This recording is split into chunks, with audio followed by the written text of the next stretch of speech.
বাংলাদেশের প্রত্যেক মুসলমান জামাতকে বয়কট করবে।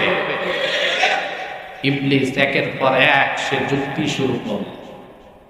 আল্লাহ তাআলা বললেন, আমার প্রতি যে ঈমান আনবে তার কাজ হচ্ছে ক্বালু সামি'না ওয়া আতা'না, শুনবে আর মানবে, এটা হচ্ছে তার দায়িত্ব। মস্তক নত করে দিবে, এটা হচ্ছে মুসলমানের দায়িত্ব।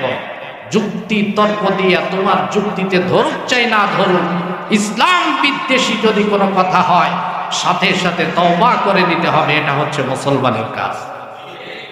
কিন্তু আমাদের দুঃখের বিষয় হলো তিনি এ বিষয়ে কোনো দুঃখ প্রকাশ তো করলেন না, বরঞ্চ যারা প্রতিবাদ করেছে একের পর এক বলেই যাচ্ছেন যে মানুষ না বুঝে আমার কথাকে মানুষ বিকৃত করেছে।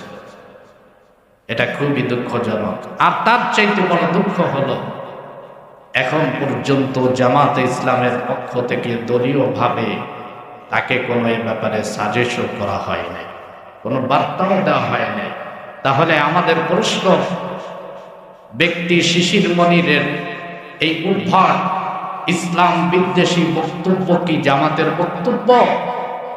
যদি জামাতের বক্তব্য এটা হয় মুসলমানদের রোজার হিন্দুদের পূজা সমান, বাংলাদেশের প্রত্যেক মুসলমান জামাতকে বয়কট করবে।